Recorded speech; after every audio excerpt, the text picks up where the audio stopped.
And these are simulated sets. So what does that mean? Well, the very first clip that you're going to hear, he's just setting a stationary set. He's just moving his feet. He's firing his feet as fast as they can go. We're putting motion in the feet, but we're not chopping. We're not chopping the feet. Don't misconstrue. We're not trying to chop the feet. We're not trying to go up and down. We are just putting motion in the feet. It's like a typewriter. They call them typewriter feet. We want the feet activated. Okay, so what we do is we foot fire. Okay, all the drills that we do in pass protection, we foot fire. Coach Jim taught me this years ago, and it really helped me. It helped me in the sense that I can get these guys' bodies moving quicker, faster, sooner, okay, than they want to. It stimulates the central nervous system. It gets their bodies moving. I love to do these drills later in the week, even during the course of the season. These are just foot fires to start with, 2-point foot fires, okay? And now we're going to start working the kick slide. So what we'll do here is we're going to foot fire, fellas, and now we're going to take 5 kicks, kick slides to the right. We'll foot fire and settle.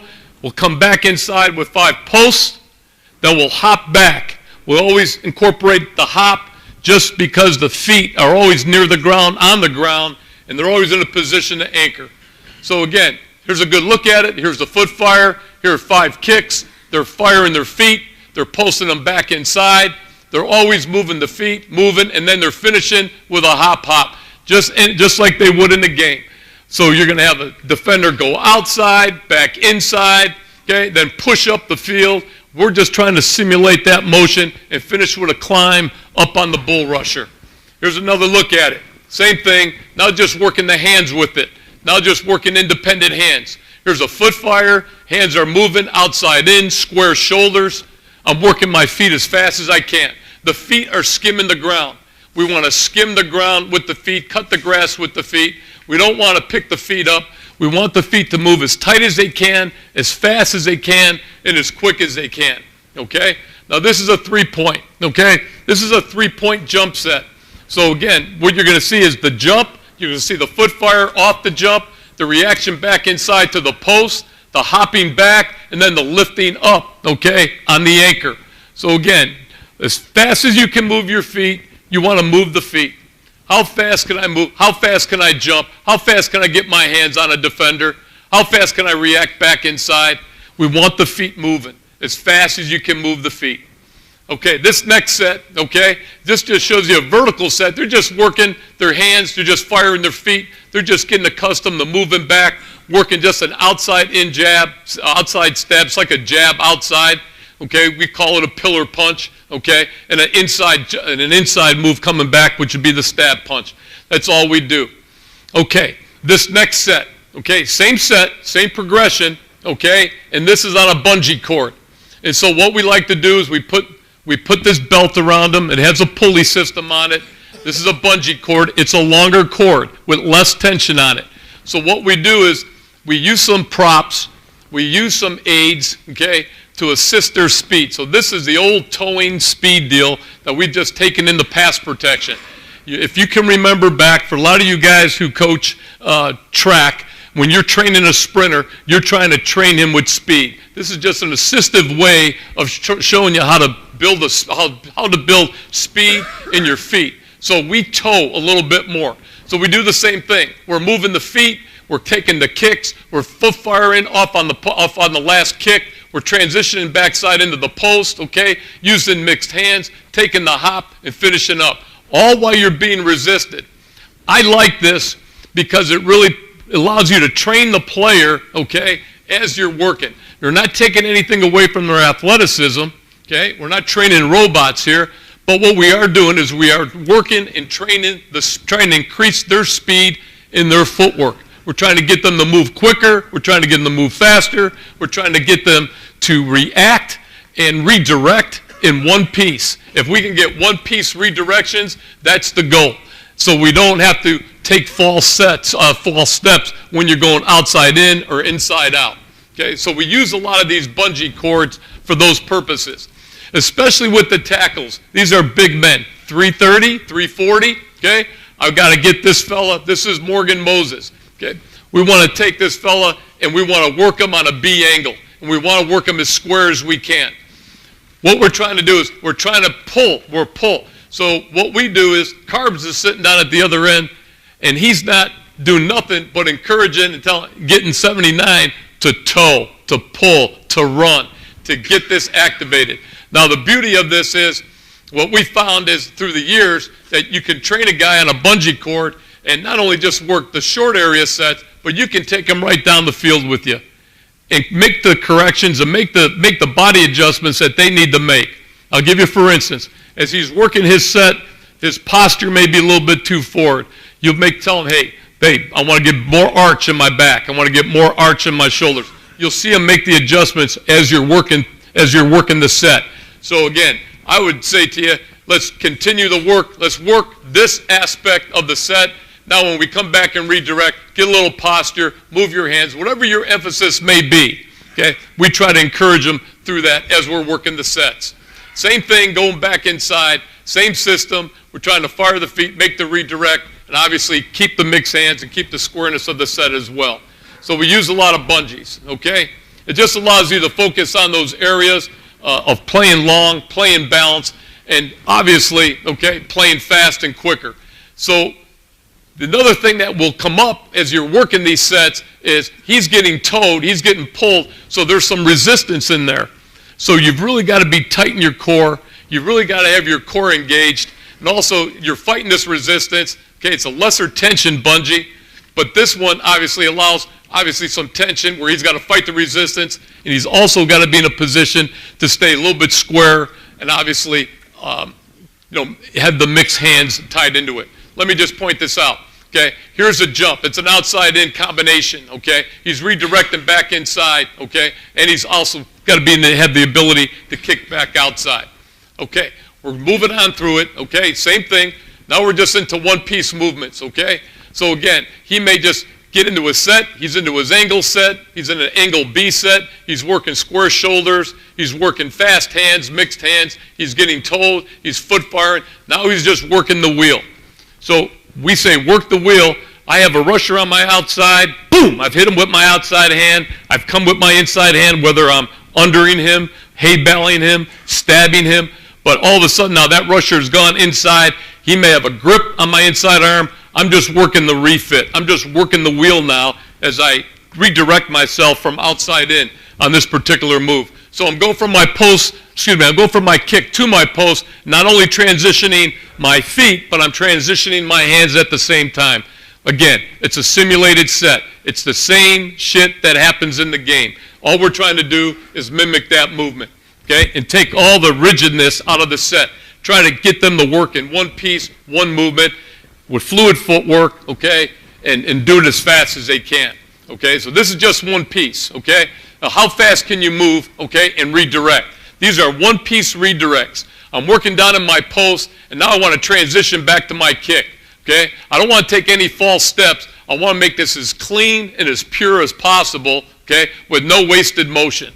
And also gain leverage and gain position as you're redirecting. So when you work with your kids, everything is done in one piece. It's done with fast feet, quick feet, tight feet, and then when you're redirecting, you're trying to really press to keep your feet in the ground and make that redirect. That's why the skim is so important. That's why the foot fire is so important, that the feet are tight, they're moving. You don't see these big steps. You see quickness in the feet, and when they've got to redirect, they can redirect on the dime, or they can set an anchor, okay?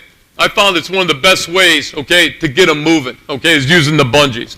Big men now, 320 pounds, okay, you've got to move them. You've got to move them. I'm 61 years old. I'm tired of yelling at them to move their feet.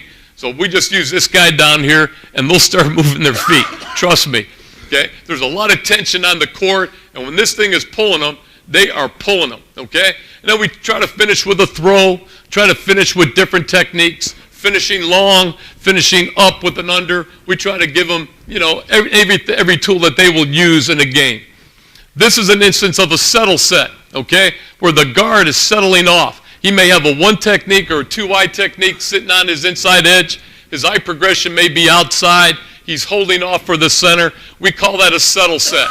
No deeper than 2 yards. So we're going to sink it back vertically. We're not trying to get depth or separation from the center when we're uncovered. All we're trying to do is settle off the guard, maintain his post stagger, fire his feet, and be in a position to work outside and become the inside sideboard for the play side tackle in the help system. That's all this is. It's just a subtle set, okay? It's presence with the inside hand. His eyes are still working on his backer, watching his backer. He may have to disconnect and go on pickup or disconnect on help. Okay, let me explain this. This is a smaller type bungee where the tension now on this particular cord is at 150 pounds. So there's 150 pounds of tension. This is a strong, strong cord. So once we start running off, they're going to get pulled. And you'll see a little bit right here when he's transitioning into the post, he kind of lost that squareness of leveling off the post. He got a little bit deeper. All I can tell you is he's a little bit deeper because this is strong. So as you're developing your players, you really got to engage your core to really, really fight the resistance, just like you would in a game against a rusher coming inside, and then make your redirect as smooth as possible. But this is all presented to make this a little bit, more challenging when you've got to move in different directions, okay? There's another young player, Ron Patrick, okay? He's foot firing into a settle set, okay? He's kicking back out on the help and then strong back inside, trying to redirect in one piece, okay, and no false movements. This is just another simulated set. Whatever sets that you guys are using, whatever responses that you're seeing in the game, okay, that's what we try to build in. That's what I would encourage you to do. Same thing here, okay? We're just working really a short version of 3 kicks, 3 posts, foot fire, okay, back into a post, and now we're pivoting. So this particular drill, okay, isn't really any different. All we're doing here is adding the finishing technique where if you were setting a player on your edge, if a rusher's on your edge and he got even and he knocked your outside hand down and you're replacing with your inside hand, we call it a pull replace, okay? So we're pulling, replacing, and we're pivoting on the inside foot to take the ride up the field. So we work these different movements, simulating the same types of set. So again, here you're going to see the foot fire, the kick out, okay, the post down, okay, kick back out, and then you're going to see the pull and then the ride. We try to emphasize that inside hand on the inside shoulder point to take that ride up the field on the rusher. Just another movement, okay, to emphasize to your guards, to your tackles, okay, as they're finishing and they're riding the arc up the field. Okay, so this is a little bit of the shorter one. Again, kind of the same thing, a little bit more tension, okay, and again, just a good short area set, subtle set, well, off the shorter bungee, the same redirect, okay, and foot fire coming back inside. Okay, let's see what we got here. This particular set now, if you want to build speed with your tackles, if you want to build speed on your set, and you want to build range on your set, okay, this is another way to do it, okay? The short bungee, putting the player at a 45-degree angle or more based on the set that you're working, and then the toe, okay? Now, this is a big man. This is a big man, and he's got to move his feet. So, again, the assistance that you're going to get off the speed is going to allow him to stretch his kick. So we always talk about taking 3 kicks on an angle B set. Jim's talked about it. Everybody's talked about it. Staying square through that kick, but then working continually 5th kick, 6th kick, 7 kicks. You may take 10 kicks, whatever it takes. Okay, but he's getting towed. This toe is a strong tension toe where it's taking him out on that angle, and it is moving him. It is forcing the tackle to move his feet much faster than he wants to. Okay? The training effect off of it is pretty good as well. So what you're going to see is a little bit more of a slighter angle, the angle being decreased, and there's the push out, there's the hand being activated, and all we're doing is working a little bit tighter of an angle B set, okay? But we're really trying to maximize that stretch of the set, trying to gain that range that we talked about, okay? Let me just go back and show you a resistive. Now we just do it the opposite way, okay? Now we're not going to assist them, we're just going to resist them, okay? A lot of training, okay? So we can still train all the mechanics that we want. We look at it every day. I would encourage you to do it with your players. Put them on a bungee so you can make all those corrections. They can see themselves. They can make the corrections that you need to, and you can improve your sets. Okay.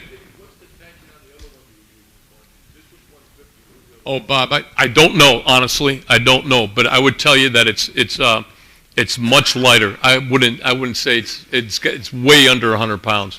But that's the yellow bungee. That's speed one. Carbons, where's that yellow bungee from? Power Systems sells it. It's called the Accelerator. Yeah. You can get one at 120 pounds of tension, 150. Those are 150 pounds of tension. And so the other ones, Bob, that we used years ago, those are just the rubber band, the rubber tube. Okay. I couldn't tell you pounds per press. I couldn't tell you the tension pounds on it. Okay. Okay. Here's an example of the guard. So you saw the tackle. This is an example of the guard getting towed on it, okay? Again, stretching his set, staying as square as he can for as long as he can, getting through those movements where his feet are tight.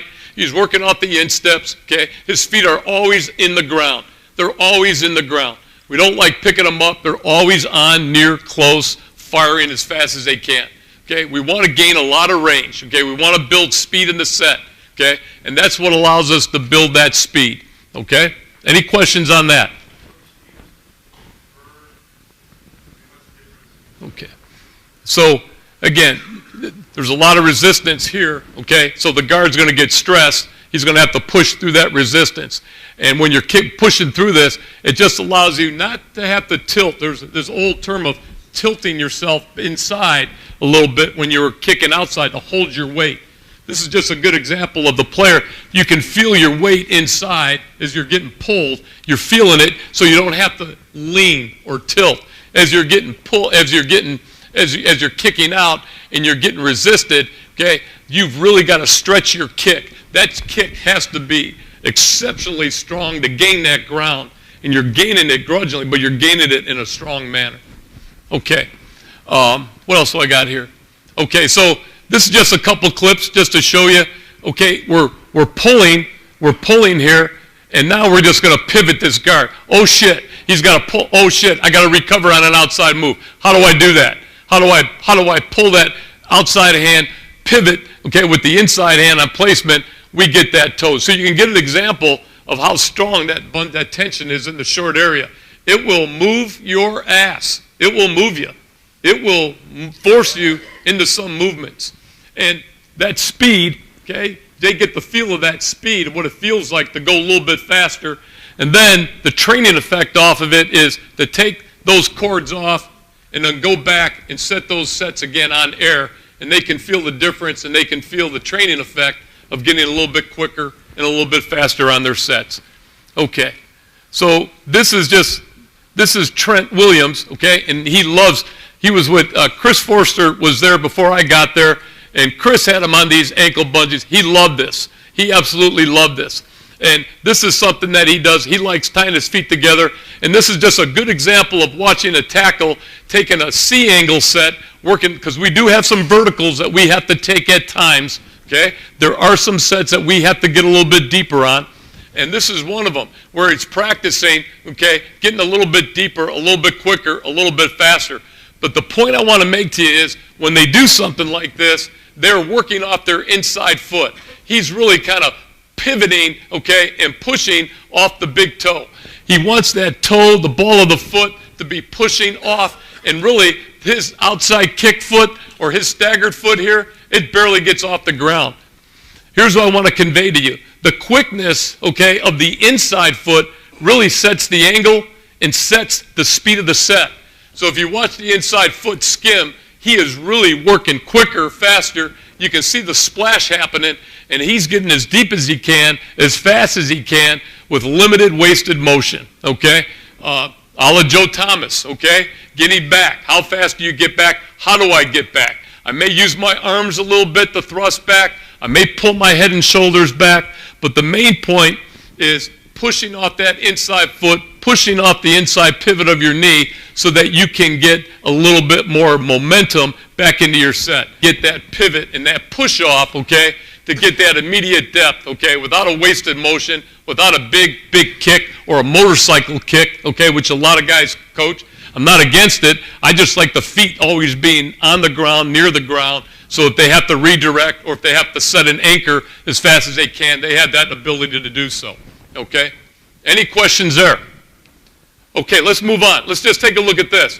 This is just, we use a sandbag. We just try to load their hands a little bit, okay? And what we try to do is, all we're trying to do is try to load their hands, work the bungee, and now just work on just posture, okay? So the guard's got the bag, okay, and it's a 50-pound bag. And what we try to do here is just work the total body, okay? So again, I'm working the feet, I'm working the legs, I'm getting the resistance, but I'm also working the bag. And what the bag allows us to do is, same shit. Tired of talking to players, hey, get your shoulder back. Hey, build an arch in your back. Hey, let's get some pop. So all we do is we get a 50-pound sandbag. This idea came from Jim Hannafin from years ago. Here's what I found about the bag. The higher the bag goes up, the more natural arch you build in your back and the more that your head goes back as well. A lot of times when players begin to move, okay, in their sets, you'll see them start to get waist bended, or you'll start to see them roll the shoulders over, or the hands drop.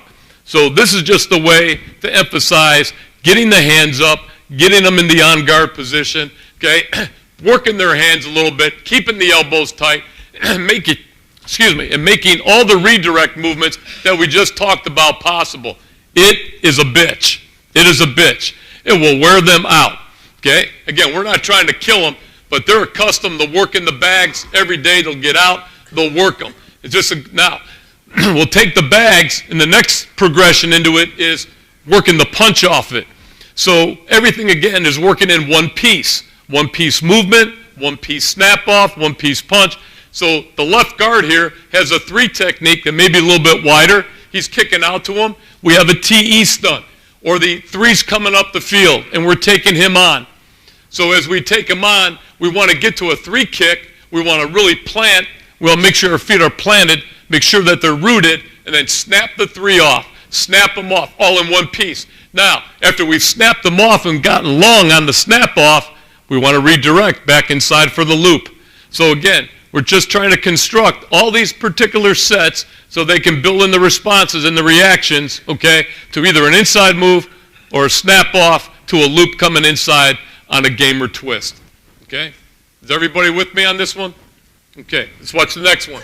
Same thing. Now you can jump off of it, the same thing. I'm going to take a jump as fast as I can, okay, redirect back inside, okay, just hold the bag in position so my hands are coming up.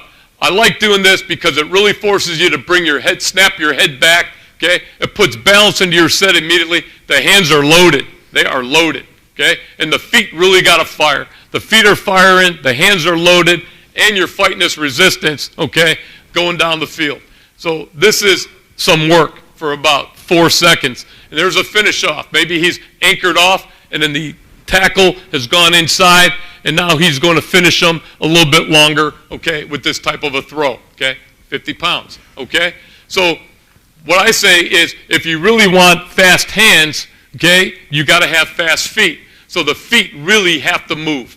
So all we're trying to do is simulate all the different types of footwork that you could potentially get in a set. So again, here's a settle set by the right guard, and he's sliding out, and he's going to snap off. Same thing. He's going to snap off just like he was snapping off a 3. The point I would make to you when you're snapping off and you're working these sets is you're getting long in your legs. You're lunging, you're getting long, you're staying square. The outside foot wants to be a little bit up, okay, a little bit further, okay, as we would say. But again, as long as that outside leg gets planted on the snap off, this is firmed into the ground. This is snapping off with length. Okay? And he's in a position now with that outside foot set in the event that he has to redirect back inside. So we're snapping off and we're redirecting inside, just like you would snap a 3, okay, on a TE stunt and be ready for the loop back inside. We practice that movement. We practice that mechanic. Here's the same thing for the center. Takes a whole set, fires his feet. The feet are firing. He slides it off, snaps it off, and comes back inside into the hole. Okay? This is another one here. There's another foot fire off the short bungee, okay, which is again it's just a little bit stronger, a little bit more tense.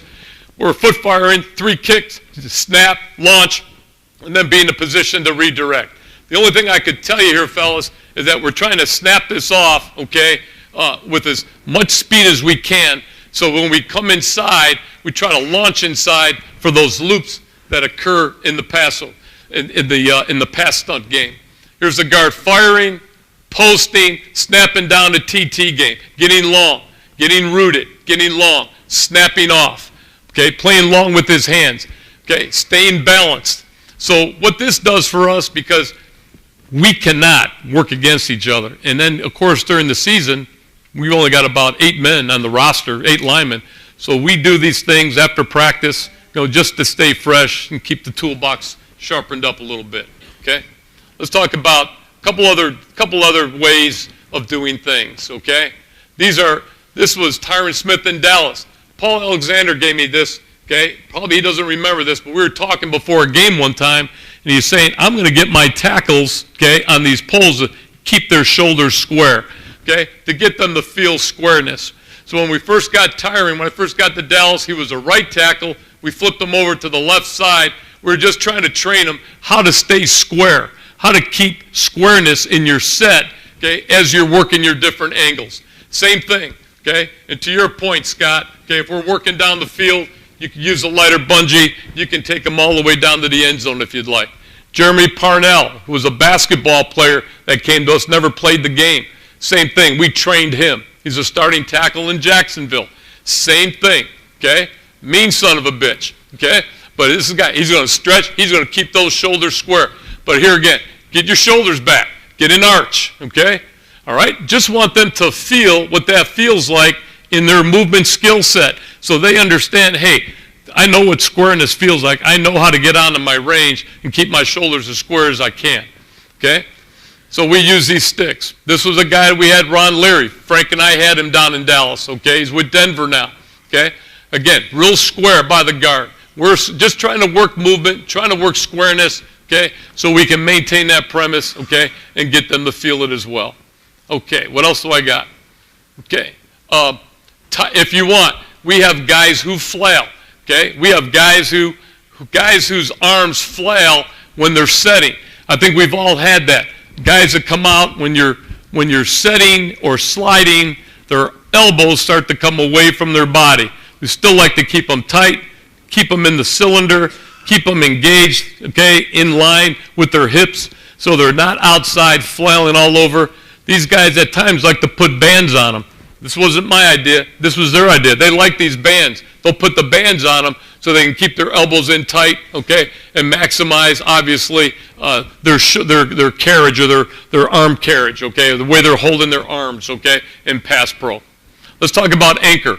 This is anchoring, okay, and the progression, okay, as you start out in training camp is relatively simple, okay. This is just the old push drill that everybody does with the hands behind the back, and this is Coach Mudd's hop, okay, going back and just basketball playing, just hopping back.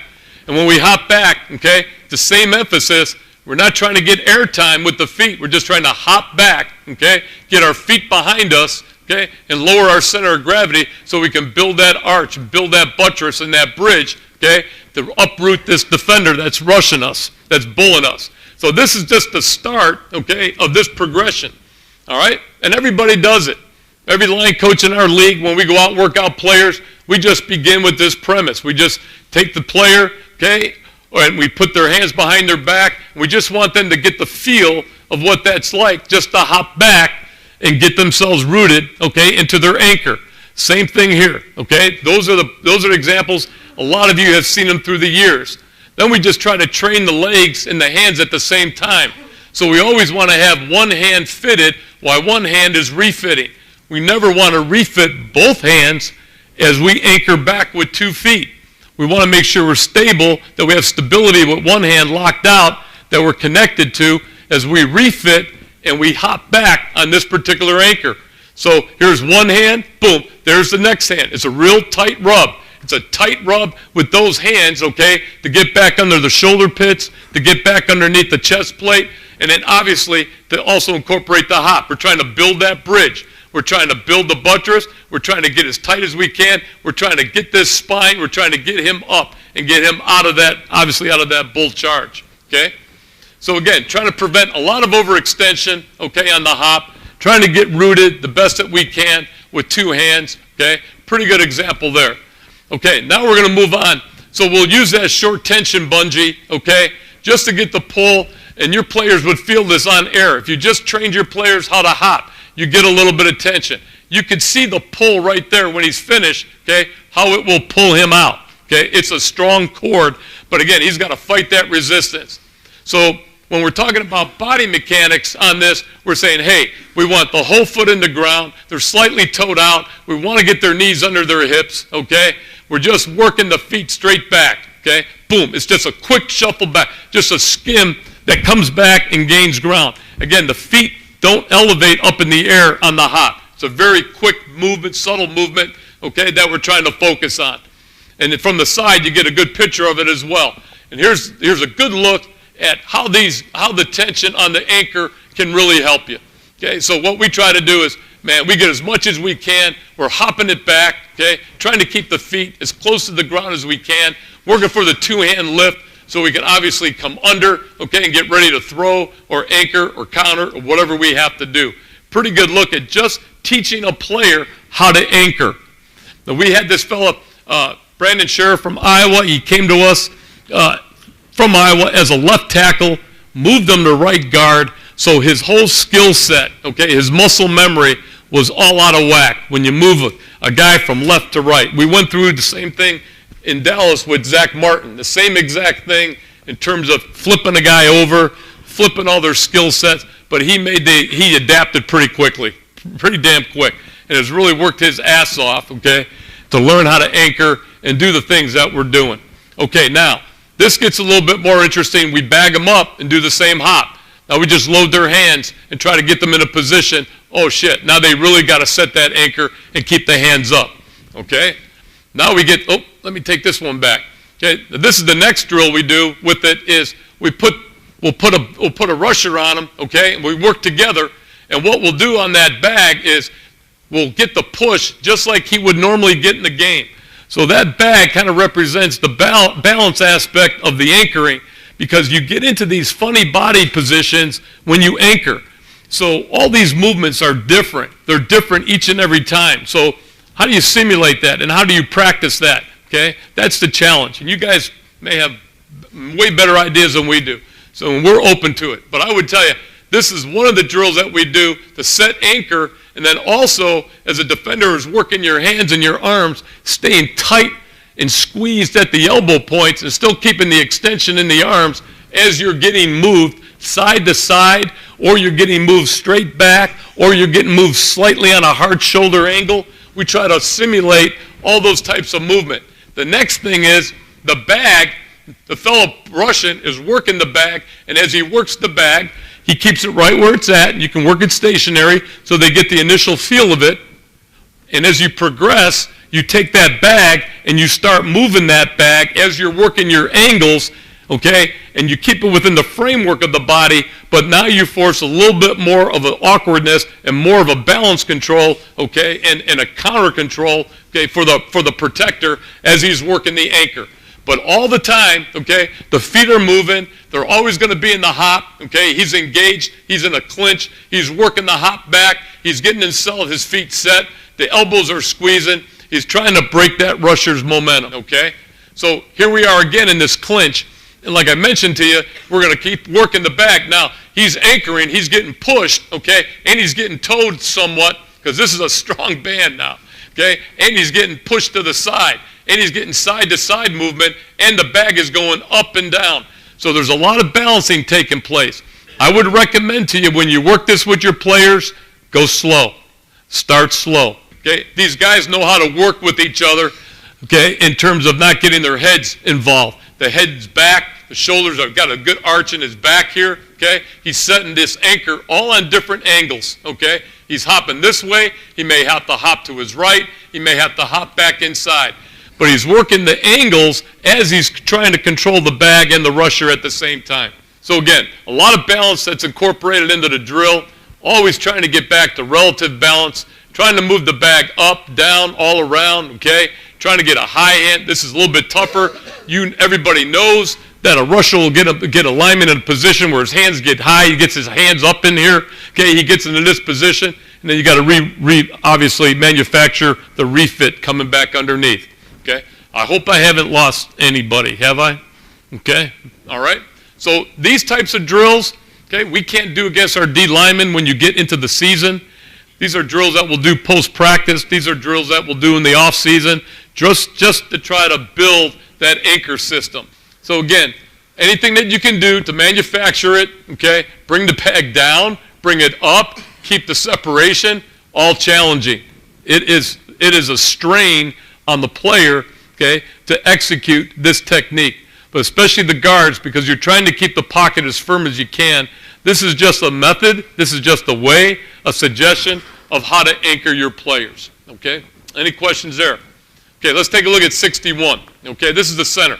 So we just tell them again, hey, let's focus on not getting bounced back. Let's be really strong with the feet, okay? Really, really tight with the elbows. Squeeze those elbows, okay? The bag has got to get controlled. You're getting pulled back with some tension. Get into the anchoring aspects of this is we'll flip our hips.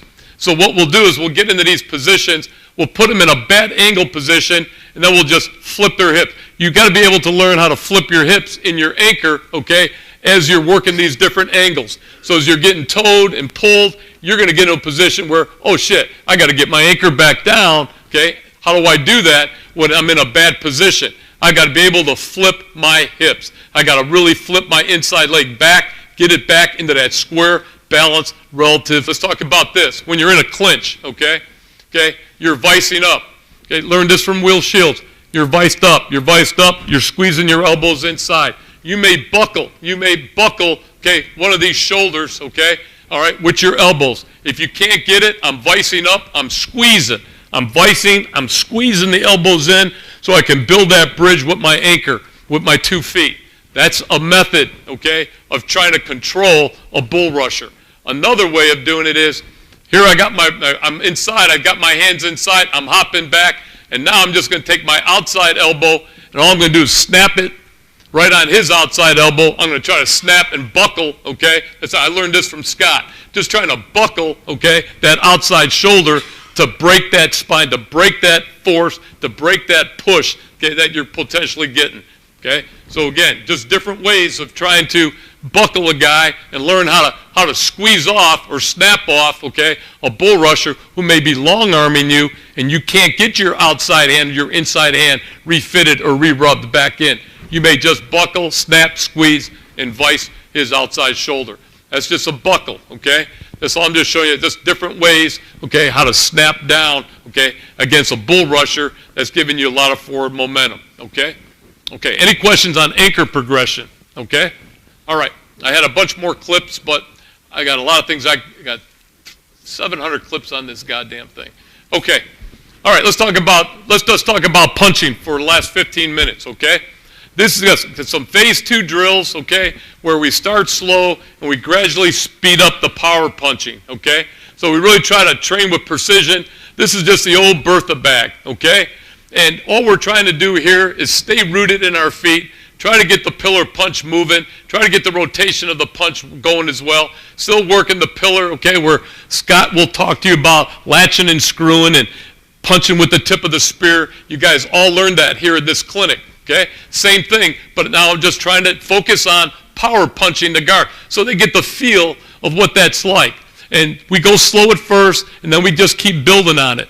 But they work the shit out of it, okay? In season, out of season, they get the feel of rotating their hips, okay? Getting that little bit extra on the jam, speeding up their hands, and power punching, okay, in the short area. Just trying to work their hands and keep them active. If you want fast hands, you've got to train fast hands. So we do a lot of this, okay? This is our guy, Kai Naseki, who came to us from the Arena League 2, okay? Came out of nowhere. He's 31 years old, ended up having 4 starts for us at a critical time. But this is just kind of a shot when you need some power punching inside with your inside hand, you can really inflict some damage. You can really sting a guy with a good inside, long arm, power, punch. That's what we're trying to do. We're trying to get long and strong on all of these punches that we incorporate into the system. That's just power punching, teaching your body how to generate explosive power, explosive control at the same time, and we're just trying to get them to get a feel for these types of drills. That's power punching, okay? This is speed hands, okay? So one of the most important aspects or components to this whole thing is the speed of the punch. Okay, so we just take them for about a 10 to 15 second interval, okay, get them rooted, and all we're trying to do is build hand speed on the bags. Different combinations. Learned this from Tunch Ilkin years ago. How fast can you move your hands, keep your elbows tight, okay, get rotation, work them fast. If you want fast hands and you want to practice fast hands, okay, you got to hit bags. You got to do it as fast as you can. You got to work their hands constantly, okay, every day, some type of drill where they're working their hands, okay? Where they're working an explosive release of energy, explosive releases of force, okay? And getting them to play long with explosive quickness, okay? That's what we like. And it's a mindset. And we try to build some urgency in it and build it up, go slow to fast, just different ways, different mechanisms of trying to get those hands active and get them moving. We do it with all of them. Rotate the guards through, we rotate the tackles through, okay? But we really want their arms to be loose. A lot of guys, when they start punching, feel like they got to tense up and punch it like this, and everything is tensed up. So we want no tension in the bicep, no tension at all. We want loose arms, okay? And really, that last 2 to 3 inches, boom, that's where your power is going to come from. Again, tip of the spear, palm of the hand, bringing the hands as fast as you can, okay, and releasing that tension. We don't want tense players. We want you to be loose. We want you to be quick and explosive as you can, okay? So you're moving your hands. You're building speed with your hands, okay? Here's the next thing here. Just staying rooted, okay? Moving the hands as fast as he can, okay? Trying to build speed, trying to correct his posture at the same time as he's working the hands, okay? A lot of fast hands. There's a lot of things that we do, okay, to really beat the fractional second that you got to work on to get your hands. This guy's got great hands now. Okay, he's just blessed with pure natural athleticism. He's got really fast hands. They're quick, they're sudden, okay? They can get into your body in a heartbeat. And it's one of the hardest things of a lineman to do is letting their hands go, okay? They're really more reactive. They want to catch, okay? They don't want to punch. They don't want to extend. This is a good shot. I'm coming out, working an outside-in punch, okay? Just working the hands. Setting your hands with speed. You could have a little drill where you're just working to set your hands as fast as you can, okay? This is just nothing more than your toolbox, okay? How fast can your hands get on them? How fast can you get your hands on them? So we do this against each other anytime we can, okay? We're trying to get the hands on them. Get the hands on them, get your thumbs grabbed, get your thumbs squeezed in, okay? We're just trying to hammer that point home, okay? Those are all the tools, okay? Those are the tools of an offensive lineman. Carpenter's got hammers. Chef's got knives, we've got hands. We've got to use them, okay? So if you're going to punch, okay, you've really got to have, if you're going to have fast feet, you got to have the fast hands to go with it. They complement each other, okay? Hand flow, okay? Just some things we do, okay, that we've done in the past. I've learned this from the players when I was in Dallas, okay? Tyron Smith and a lot of our players in the offseason, before they reported back in April, okay, started training with Randy White's old martial artist teacher, okay, and they did a lot of hand flow, okay? They did a lot of different things, okay?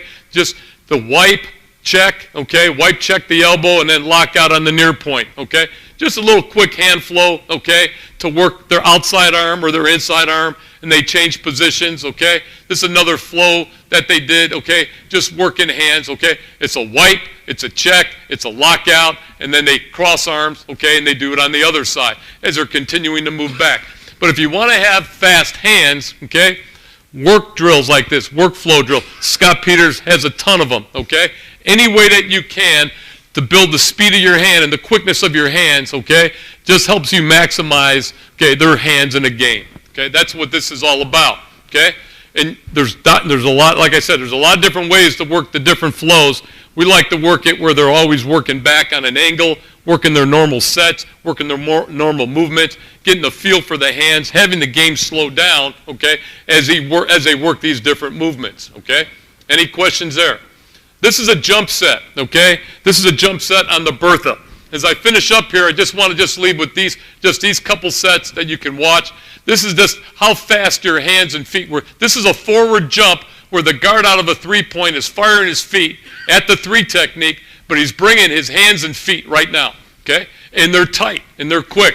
Howard calls it like creeping their feet up there, just creeping them up, but we want to be fast with the hands. How fast can we get the hands on them? How fast can it get in? Okay? Here's an outside-in combination. Okay? Then we build it. We keep working it.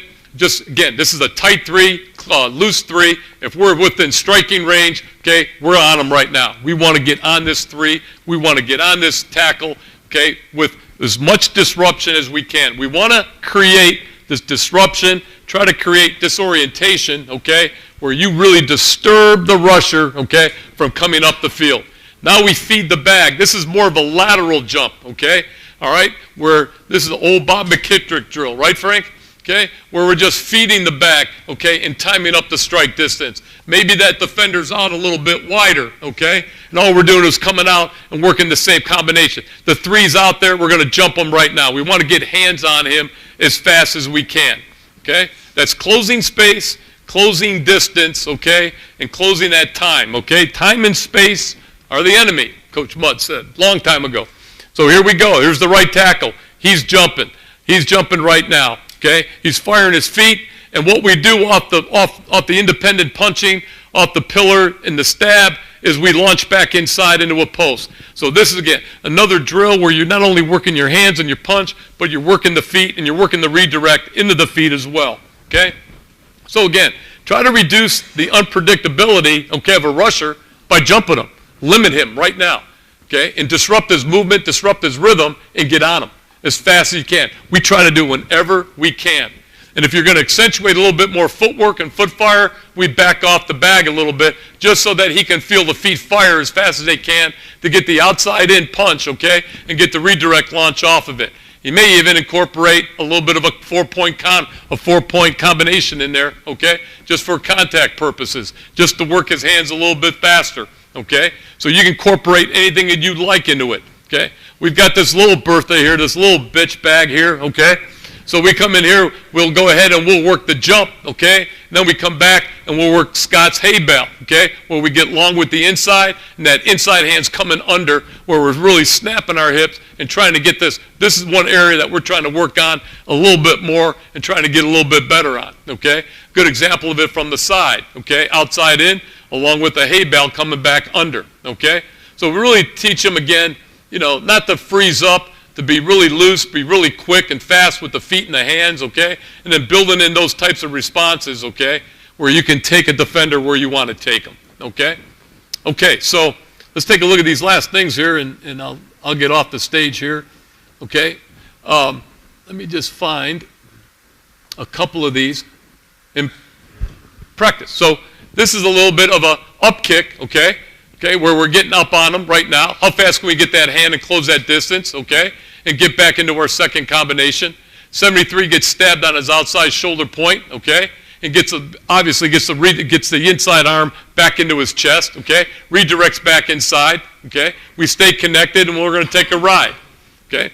This is a jump set, okay, where we just unloaded here, okay. I just put this on because I just absolutely love this clip. Your run action protections, okay, that you have, really unloading, trying to come to balance a little bit faster with your hands, but he was a little pissed off that day and came off the ball a little bit hard, okay. This is a lateral jump, okay. This is a lateral jump by the right guard, okay. He started on an angle set, changed his set plan, and came out on a lateral jump, okay, with an outside-in jump. How fast can you get those hands on him, okay? That's pretty good. That's not bad. That's a pretty good example of what that set looks like, okay?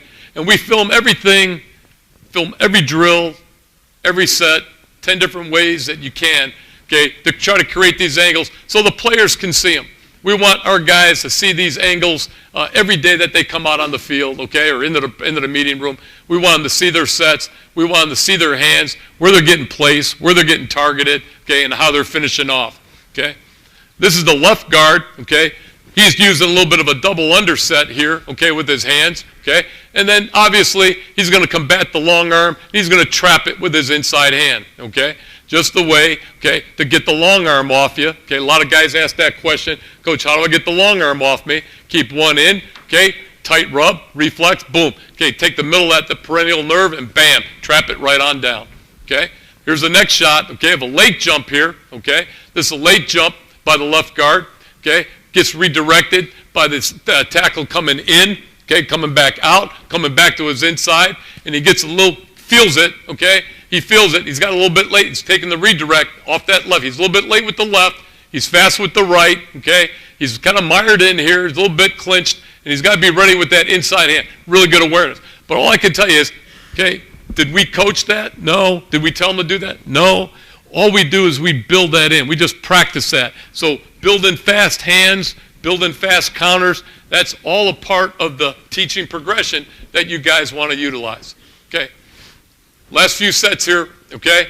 This is a good jump here by the left guard. He's taking the 3 on. He's closing distance. He's closing space. He's getting on the 3 right now. How fast can you get on him? How fast can you get go working a little bit forward with his feet? Okay, he keeps a post inside. He's not completely lateral here, okay? But this is pretty good. This is pretty good here. He's not completely parallel, I should say. But this is pretty good. He's got a hand placement. He's got punch. He's got shoulder disruption right now. Now he can go ahead and work his counter. There's the spin off. There's a separation off the spin that he's going to counter off to. This is a jump with really good reset hands, okay? Really good. He jumps. Now I got to reset my hands back inside. Got to get back to my anchor. So all that progression just teaches you, hey, fast hands, fast feet. I've got my hands where I want to be. I want to get my hands refitted, okay? Here's that wheel that we talked about earlier where that outside hand comes back under. That's the simulated set movement that we talked about. That's what you're seeing. So, again, trying to mimic all those movements that you're going to see in a game, okay, that are going to occur. We try to expose it to the player, okay? Here's 63 on a jump, okay? This is a rookie player that we got really late last year in training camp from Akron, Isaiah Williams. Really good hands player, really good. Got really good hands. He's got good strength. He's got a quick jump. This is what we're talking about. If you can get this jump and get him disrupted before he lands that second step, that's a goal.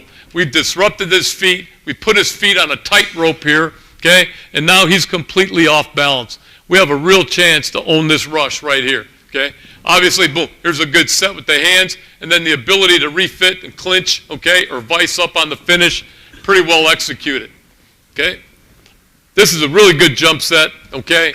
Here again by 63. He jumps pretty good. He gets fast. Sometimes that hand comes right across that grill as he works for that outside number. But the speed of the hands and the speed of the feet, okay, are all incorporated into the set. How fast can you get on a guy?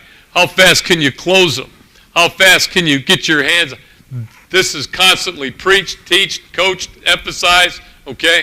That's kind of the world we live in, okay? Because we got to keep the pocket. We got this quarterback who is a rich son of a bitch right now, okay?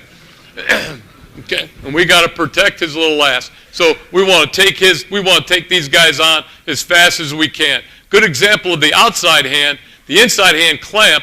The thing that I told you earlier, trying to work a little bit more hay bell, trying to get better with that inside hand coming underneath. Okay, we think that can help. Last one, Bob. Okay. This is it. This is a really good jump going forward by this kid. Really fast feet. He's got to come a little bit wider. So the two things I would say to you is, both that I've learned from Jim is, you have a forward jump, okay, where you're firing your feet and you're going forward. If that defender is on you, if he's within the striking distance, okay, of your stance. If he's off your body and he's wider, we go a little bit more lateral with a foot fire, then we jump. So it's a little bit more of a lateral jump than it is a forward jump. The point being is that both of those jumps are on the line of scrimmage, all right, where we're not giving ground.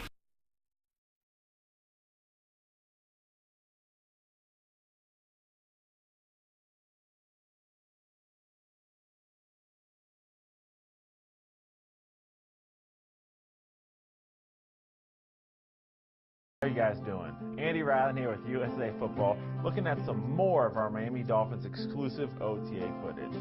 We're back with the offensive line today and doing one of my favorite drills, the continuous set. This is another one of the drills that we've shown you with our high school players in our skills and drills library, but today we're going to look at it at the NFL level. To set this drill up, we're going to have 3 to 4 players in a straight line holding hand shields. One by one, they're going to jog towards the offensive player who's taking a pass set posture. He's going to set back, punch, and repeat that 4 times. This is going to stress his technique as the multiple attackers are going to provide a stimulus to make sure he is holding on to his technique when things get tricky. So on the snap of the ball, he assumes a good posture. Player 1 attacks, he has a great punch. He immediately reloads, prepares for the next one. After 4 shots, he's done. Set punch, set punch, set punch, set punch. When you watch these guys work, really look at how their feet come alive. They're buzzing their feet, they're making sure they're light on their toes and prepared for any move the defender makes. Our initial defensive player is lined up just like a defensive lineman, nice and tight. Our offensive lineman kicks back, makes the punch, finds a second player coming from depth. This would be like a linebacker. He resets again, resets again. On this rep, you can see that not only is he getting 4 punches, but in between each punch, he keeps working his pass set, so he keeps gaining ground backwards. This is the point of the drill. The stress with 4 guys means it's one really long, continuous set. We're not just trying to stand our ground and have 4 punches. That's a different drill for a different time. With continuous set, work on proper footwork in a really elongated pass set that includes multiple punches, multiple defenders. Notice the great posture, proud chest, high hands. Punch, set, punch, set, punch, set, punch. On this rep, you'll see that when the defenders come really fast and there's 4 separate punches, even the best offensive lineman can get stressed and lose their technique just a bit. This is the point of the drill. Make sure our guys are able to hold their posture and hold a great solid punch in any circumstance. Another great point on this drill is to make sure that in between the different defenders, our offensive player isn't winding up his hands. Close quarters combat that is pass block means we want huge forces in small spaces. Our offensive guard here does a great job of keeping his hands up and high and in a really small space being able to generate power on the punch without winding up and losing his body position. More great reps of a short wind up and a quick snappy punch from chest level while keeping a good base and working those feet.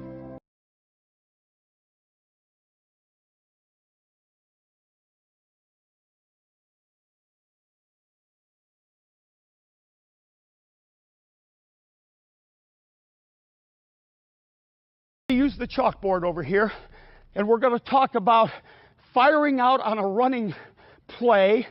Where's the ball going? What's our footwork? We'll get into anchorability now and the approach of a block. Here's the center. Here's the quarterback. We're all good on that, all right? Here'll be a right guard and a right tackle.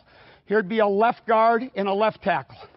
The first thing we're going to talk about, all right, is the ball coming right over our butt, all right? So this ball would be going right over the right guard. It could be going right over the center. It could be going right over the right tackle. The point I'm making is the approach of the running back and the football is going to be right up their fannies, all right? So for example, the center would be blocking a nose guard one-on-one when the ball's coming right up the center's butt. All right, if we're working with a right guard, all right, this guy would be head up with him. So we're working on a head up man when the ball's coming right over the top of him. So if I'm a right guard, the ball is coming right over the top of us. If I'm a right tackle, I have a man directly on me. The ball's coming right over me. So what we're working on now, fellas, is we are working on the ball carrier running right up our fanny. So again, I'll draw 3 different diagrams so I'm not confusing anybody. Okay, this is what we're going to do in this next little deal. All right, If we have a center, the ball's going to be going right up his butt. If we're working with a right guard, okay, the ball's going right up his butt, okay? If I'm the right tackle, the ball's coming right over his butt. So everybody's going to practice blocking a man that's right directly on him, all right? So that's why I wanted to use this diagram, all right? That's why it's very important for you dads at home and you players at home to know where is the football going, all right? So we are not practicing a play where the ball's going way over here. So the ball is coming right behind us. We are at the point of attack, all right? We're going to call this footwork jab and pop. So we're going to demonstrate now, and we're going to demonstrate how we approach the block, etc. Chris, you be like a defensive guy. It's as if I am blocking this man. The runner is coming right behind us, okay? So what I'm going to do with these guys is I am going to let them lean on each other. I'm the blocker. I'm going to lean on Chris, all right? So if you'll notice my footwork, and these guys will do it, if I'm the blocker, watch my first step, all right? I want to fire off the ball, but watch my first step. You lean on me a little bit. There you go. Did everybody just see what I did, all right? I didn't go backwards with my body, all right? I actually went forward with my body, but watch what the first foot does. I lowered my center of gravity. Do you understand what I'm talking about? All right, now watch my second step. All right, I go low, then lower. Again, I will show you the drill. Low, second step lower, and then right from there, I'm going to explode my hips. Both my feet are on the ground. We call this a jab and pop. Jab and pop. Everything is short steps. But again, fellas, we're not teaching the boys to fire out like that because we want to keep our base. We're lowering our center of gravity. The important thing is the upper body goes first. So, I'm up here, young man. Chris will demonstrate this from all angles. Let's get him from behind first. Let's say he's the right tackle. All right? Now, I want you to lean on him. Buddy, put your just hands on him. Lean on him real strong. All right? When I say set hut, watch this foot come up and down. Watch this second step go forward. Watch how he lowers his center of gravity on his first two steps. Now, let me talk about a major thing. With this type of blocking, see this butt here? We want anchorability. Anchorability is the ability to have some lead in your butt here. Strength, core strength, the ability to knock somebody back off the football. So we're working real hard on our squats, our power cleans, our deadlifts, whatever the strength coaches of the core training teach us, but this is probably the most important block of one-on-one blocking. The lead in your butt, the anchor ability you have, and able to roll your hips and knock somebody off the ball. So if you got a skinny little butt, we got to get it a little bit fatter. Okay, Chris, let's just go set hut. Let's watch his footwork from all angles. So we're going to watch this foot first. The ball's coming over here. He'll treat this as the play side. We would call him, if he's the center, let's say we called this a two-hole play. Going right up the even number, we'll have Chris be the right guard. Here's the center, all right? All right, here we go. The ball's coming right over him. Okay, buddy, put your hands on him. All right, lean on him now. Watch his footwork on the hut. Ready, set, hut. One more time, all right? One more time. Watch how he lowers his center of gravity. First step, low. Second step, lower. When he hits the guy, he hits him off both feet. His feet aren't in the air. Ready, set, hut. Okay, all right. Let's look at that sideways now, okay? He's the right guard. Watch the foot. Now, what you should see in video, fellas, you should see his upper body going forward. That's why we have him lean on the guy. Because if we just did this on air, they'd be looking like this. Pass blocking. It's not pass blocking. We want the upper body to go forward, all right? Okay, here we go.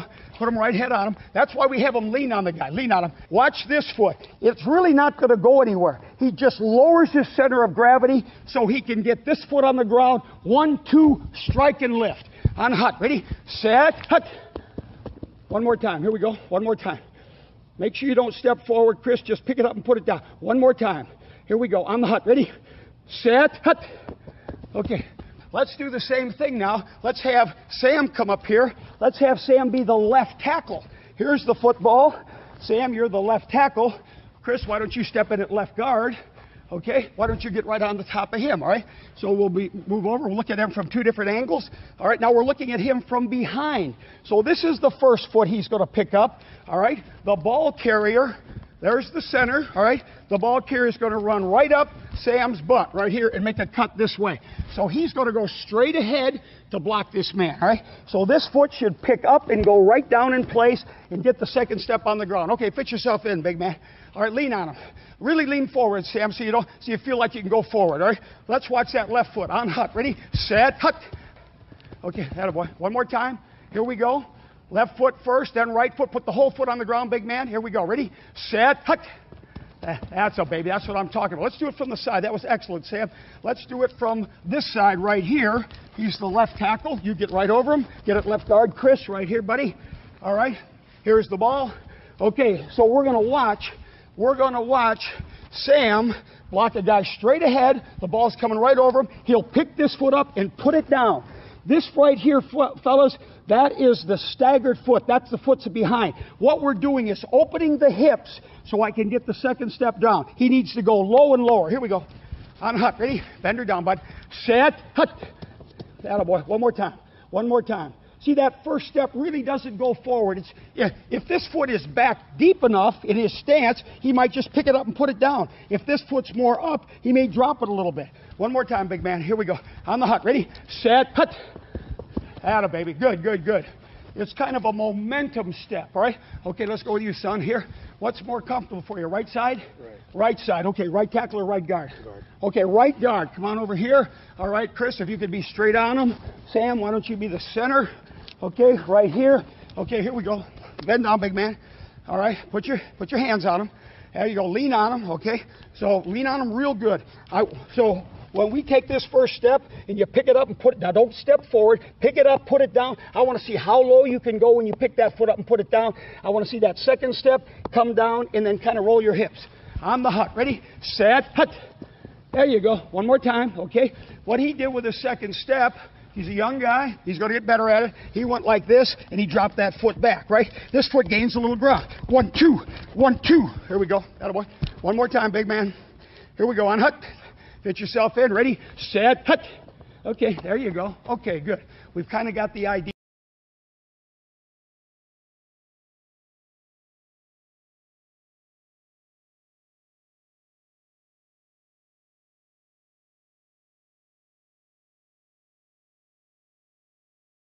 Okay, let's go with our big guy over here.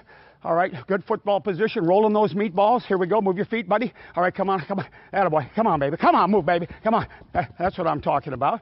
Okay, good. Let's go ahead now. Now I'll give you different types of movements that we can do with this duck demeanor, okay? Watch what I'm going to do with Chris here. I'm going to send him forward, backwards, sideways, sideways. So when he's moving sideways, like pass protection, he doesn't want his feet to be really going like this. The feet are always tight, tight feet, okay? All right, here we go, big man. Just watch my hands. Move your feet. Move your hands. Rolling meatballs coming forward with me, buddy. Let's going back. Going back. Let's go this way. Tight feet. Let's go this way. Come on, come on, come on. Faster, fast. Come all the way. Faster. All right, back, back, back, back, back. Back, back, back, back, back. Let's go this way. Boom, boom, boom, boom, boom. Come on, come on. Boom, boom, boom. Perfect. Okay, so we did keep them in that position and made them do more movements rather than just staying in place. Okay, young man, here we go. Now with you, what I'd like for you to do is put your feet a little wider and see if you can knock your knees in a little bit. Your knees going to kind of go in there just a little. Remember, we don't ever want to have weight up on our toes where we're going to fall forward. Everything is the whole foot on the ground. In the whole foot, we mean the insides of our feet. As he moves, I'd like him to stay on the inside of the toe and the inside of the heel. Okay? Not on the outsides of the feet. Everything is a bent knee football position. Weight on the insides of your feet, almost like you're knock-kneed. Okay, big man, here we go. Let's move our feet, move our hands, stay off your toes. All right, coming forward with me. Arch your back a little bit. Come on, going back, going back. Atta, baby. Let's go over this way. Short steps, going back. Come on up, big man. Right in place, right in place. Mirror me, mirror me, mirror me. Let's go this way. Bang, bang, bang. Let's go this way. All right, go away from me. Bend down, bend. Let's just start moving. Move your feet, just like this. Here we go. Atta boy. Come on. Move your feet, move your hands. Okay, very good. Okay, so we combined the posture, the foot fire, and then we had a move. The big thing that we want to do, people, is we don't want the feet taking big steps. We call it tight feet. So when we're going forward, short short steps. When we're going sideways, short steps. So everything is a short step, wide base, butt down, head up.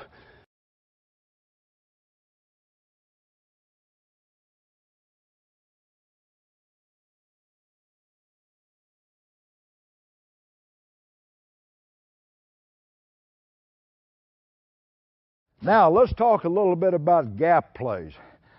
Gap plays are a great complement to zone-type plays. And the gap play that I'm going to talk about would be a power-type play where we have a double team between a guard and a tackle back to a designated linebacker. Some plays he would go to this linebacker. Some plays he would go to the backside linebacker.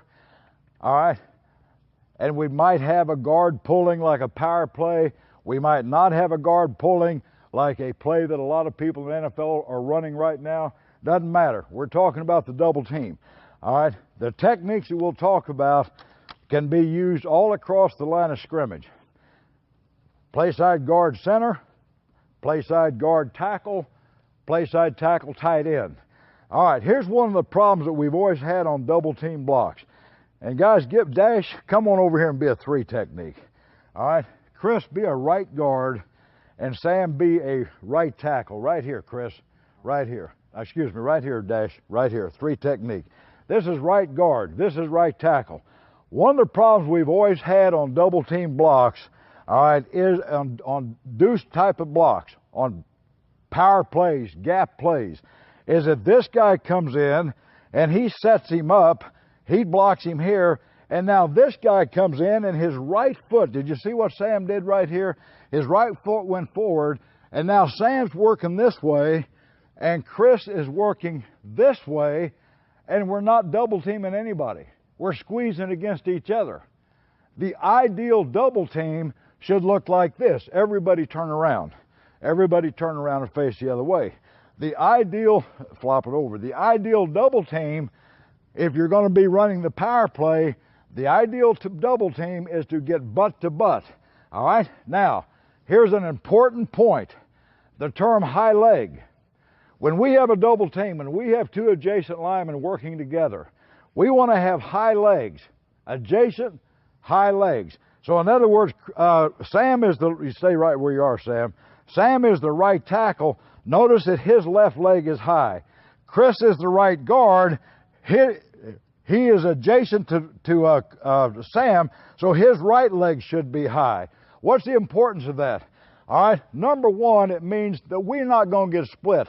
We are strong on together. If he drops his right leg, drop your right leg, or Sam drops his right leg, now we get soft-shouldered and we're liable to be split. So we want to stay high-legged.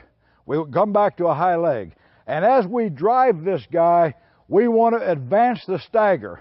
So as they're coming, he's advancing, he's advancing, he's advancing, he's advancing. Now, bring it back, guys. How do we get to this squared position?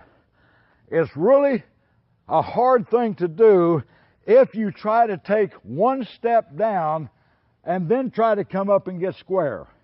And this is a technique that I learned about 12 years ago simultaneously from Jim McNally and a player that I had named Ryan Tucker from Cleveland. Jimmy was doing it in the Giants, and Ryan had been doing it at the team he came from. He had just discovered it. And we call it the Gallup technique. And it's a way that we can get square with this guy. All right? Now, first of all, let's cover the covered guy. Jim went over that, so I won't go over it. But we just have the step right here. All right? I'm the right guard. All I do is I go boom, boom, hit and lift. All right, come on back in here, Chris. Now, how do we get this guy in here square? We do the Gallup technique. And what the Gallup technique is this. If I'm the right tackle, I go here.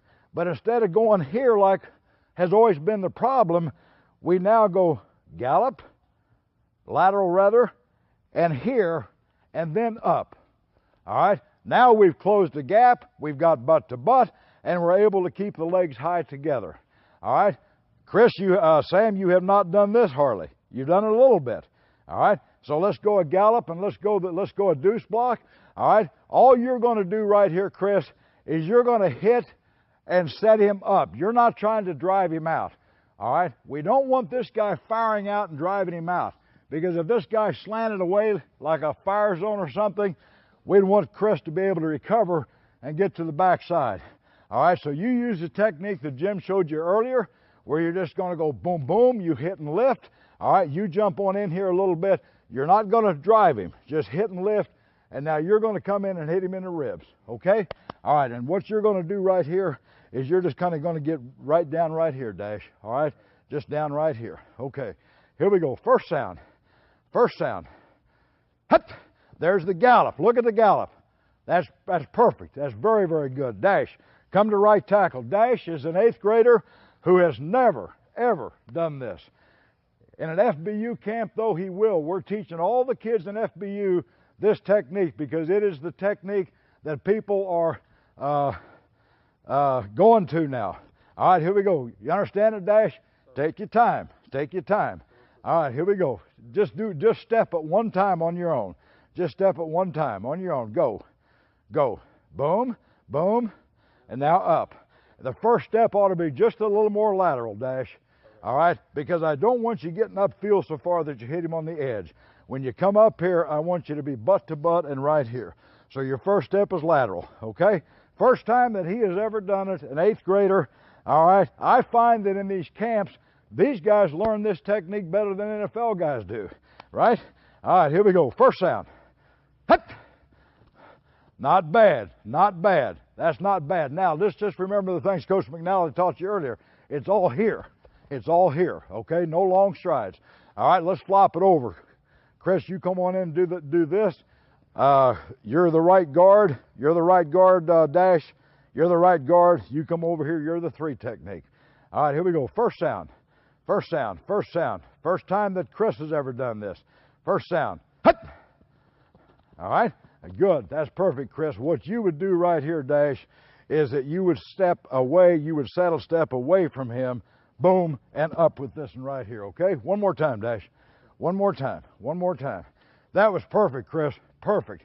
Watch how he finishes, just like he did on the zone plays. First sound. Hut. There it is. There it is. Hey, that's perfect. That's perfect. Dash, just keep that right leg being the high leg, but that's a good job. Now, one other thing we have on these double team blocks, which may be a little bit unique, is this.